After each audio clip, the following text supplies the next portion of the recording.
So this authority is responsible for developing the investment pipeline, the public-private partnership projects in terms of developing the ecotourism in the province. We have some ecotourism projects, and most important, the inclusion of communities.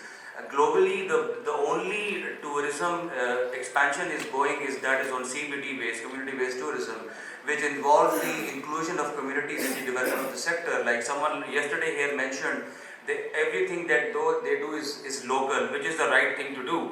They have to own the law, they have to execute it. The benefit should go to the community.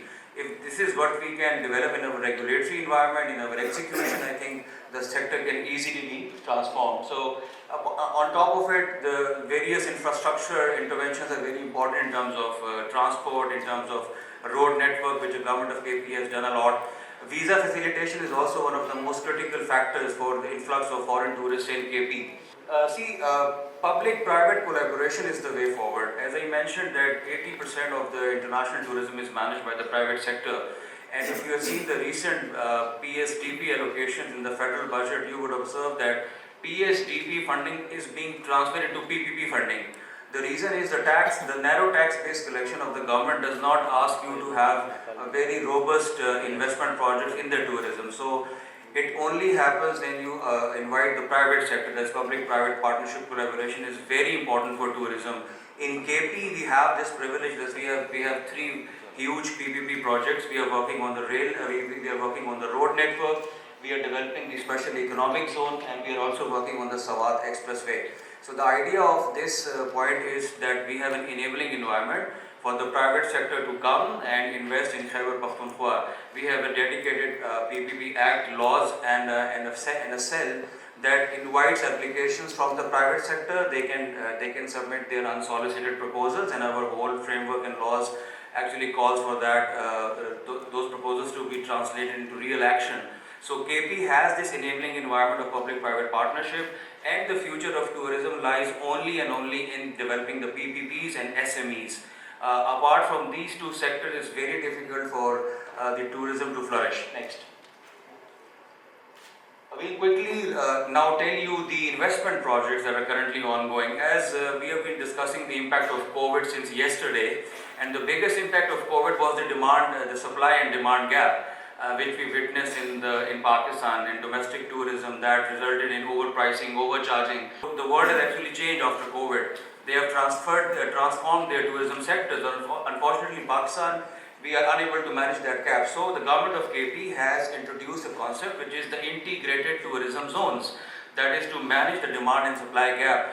In Pakistan, we do not have theme tourism. In Pakistan, we do not have dedicated places and spaces where particular activities can be generated for particular tourism. So, for integrated tourism zones, we have developed two themes. The first theme is the family and culture theme, and the other is the adventure theme. So, these two zones will cater to those particular interventions in investment opportunities and would drive the entire domestic tourism niche of family and culture in these two zones. So, this was the requirement. We have worked with World Bank on this. And 4 ITCs have been identified. You can check the Thandiani, Ganol, Mankyal, and Swat. In the first phase, we are developing 2 ITCs, that is Thandiani in Ahmedabad and Ganol in Mansehra. The project proposal that we are looking for a master developer who would develop the entire place for a period of 2 years, which we call a concession period, and after that he would have the rights to sell that commercially to private sector, SMEs and large hotels and developers. And I think the internal rate of return is very reserved over here, but in actual, when the price appreciates, it goes 10 times bigger.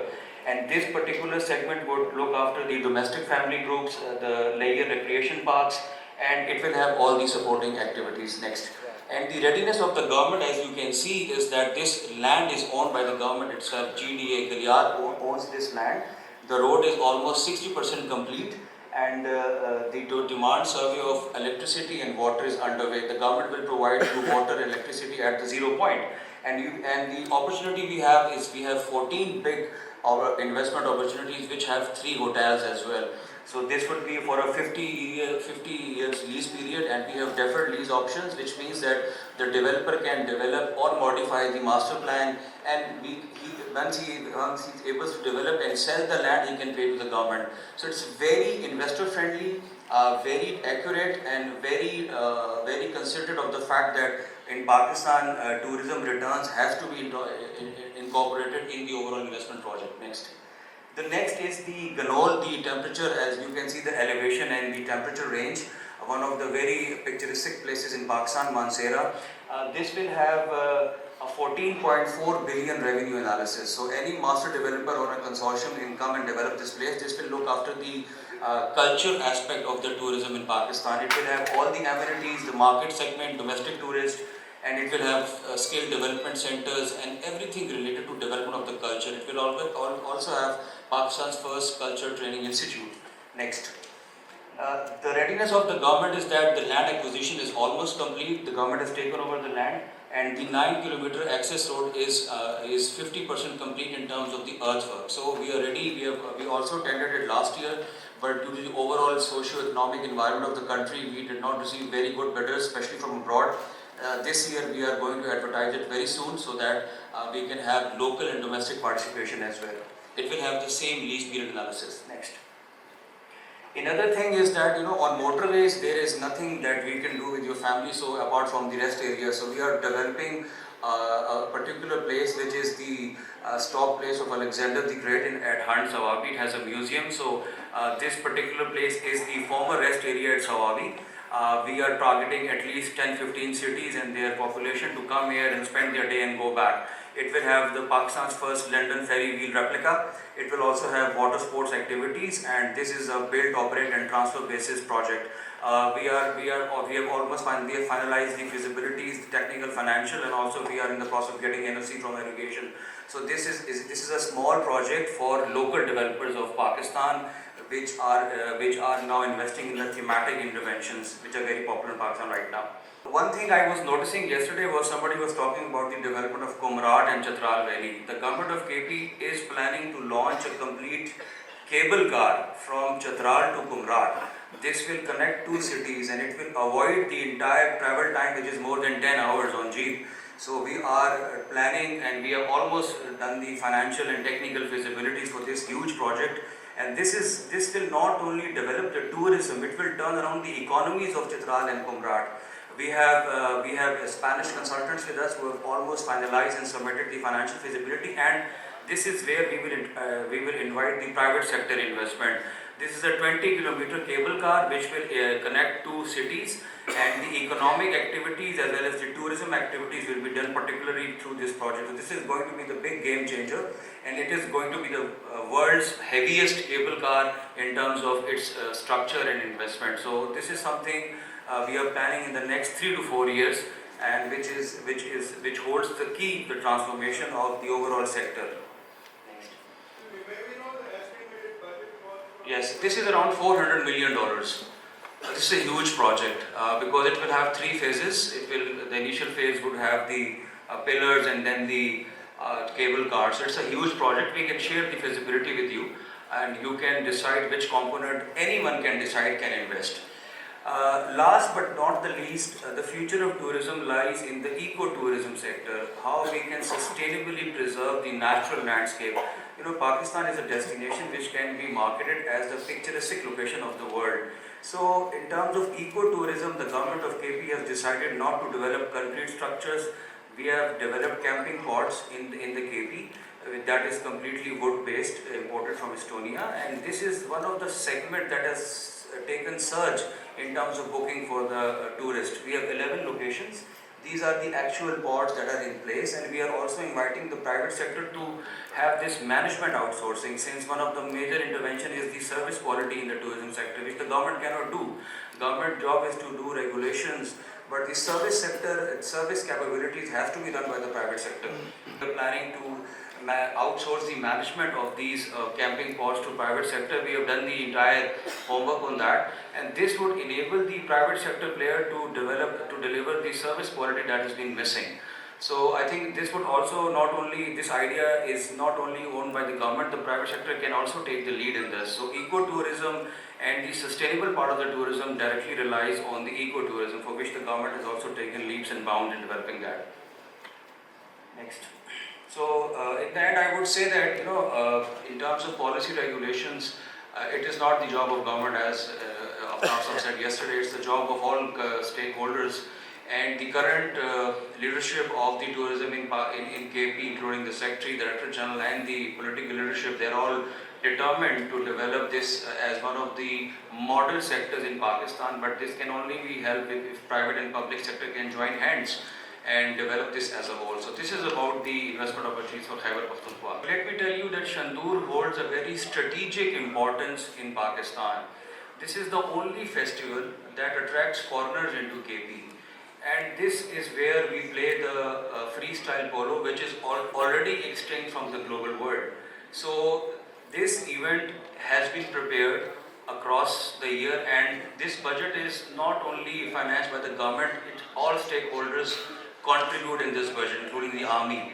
So it is very important to preserve the strategic importance of Shandur as one of the attractions in Pakistan. Otherwise, if you look at the foreign arrivals in Pakistan, Shandur has the maximum contribution.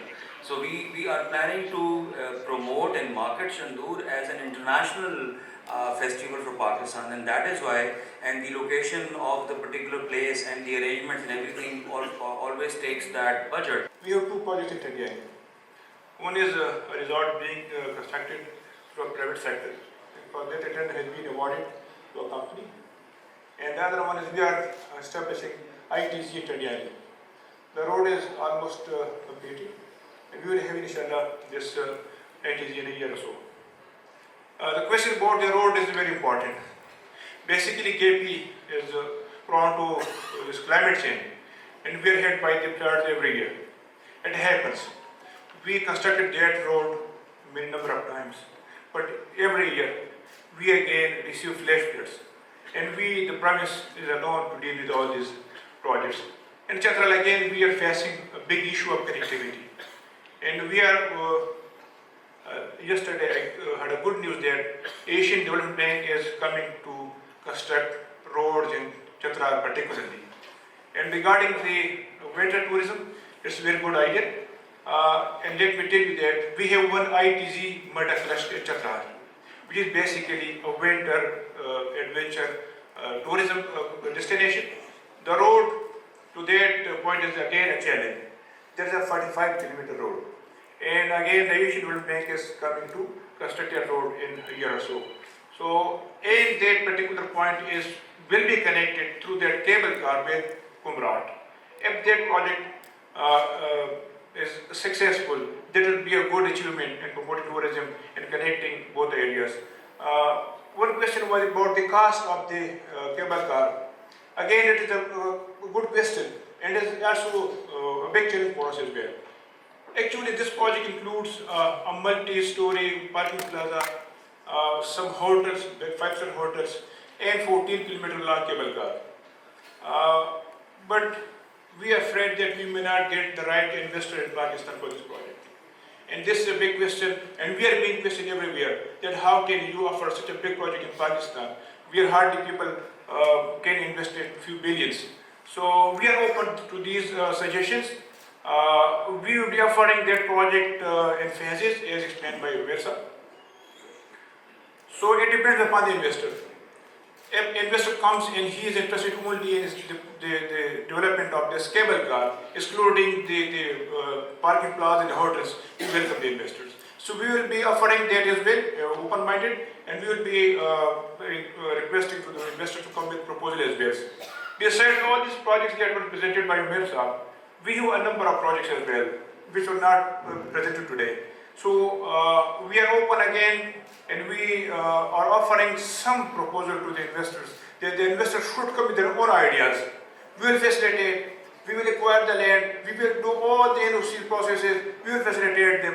So we are open to the investors, and this again we will be going to offer to arrange an investor conference in Peshawar, where we will be offering all such opportunities.